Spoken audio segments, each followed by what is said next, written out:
Well,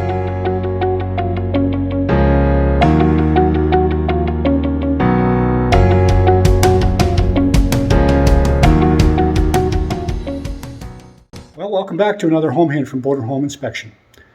Today I'm in a home that the sellers have decided that it was prudent to remove the poly B piping from the home, and I wanted to talk about that a little bit and show you what the result is when you have to have that done.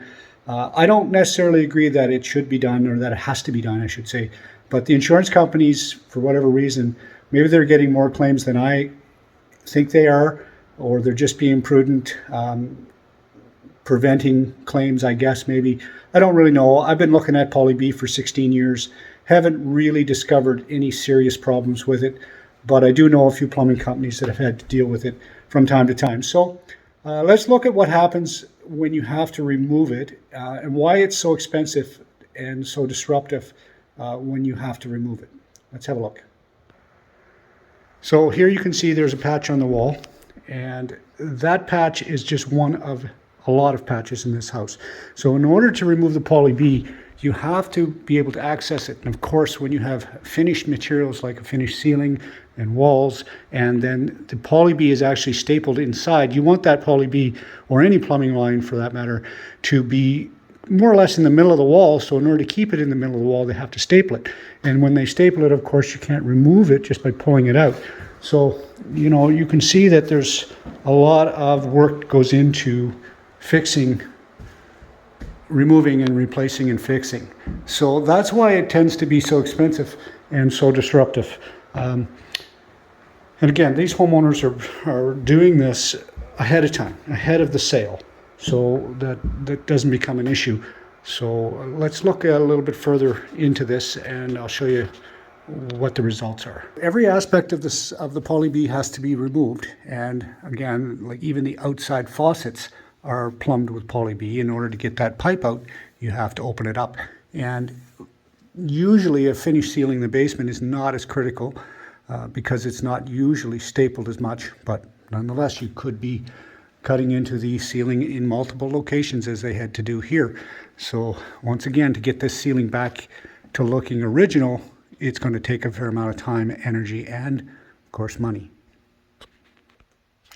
So you can see the poly B has been replaced with PEX, which is ultimately about probably 85% the same material, but it's proven over time to be more reliable, I guess, and that's why insurance companies want to have you put it in.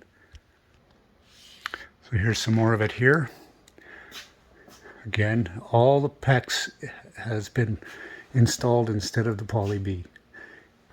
And that, as I was saying earlier, oftentimes you can just pull the poly B back and connect the PEX to it and pull it right through a house like this where it has I-beams. So there's a lot of plumbing in a house like this, and it's time consuming. Let's talk for a minute about insurance companies and you know, the different policies and procedures you might come across when it comes to insurance companies and their take on poly B pipe in a house. So some are going to say, we want you to remove it. Obviously, all of them would love for you to remove it, but they don't all require that. Sometimes they'll say, we want a plumbing inspection to be done. Sometimes they'll accept a home inspection report like mine to say, yeah, I've checked all the joints, everything looks great. Other times, no, they want a certified plumber to do it, which they're more qualified than I am for sure. But anybody can look at a joint and say whether or not it is tight or not, like you see here. That's one approach. They want it all removed. One approach would be that they want the plumbing inspection done. Another would be we'll accept it without any type of inspection, but we'll charge you a premium.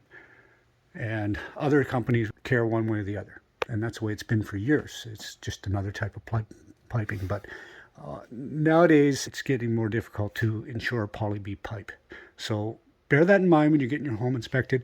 If you see gray pipe, you should ask questions at least. In my opinion, is not as serious a problem as what it's made out to be, but that's again just my opinion. You can decide for yourself. Good luck out there, and I hope this video has been helpful to some of you.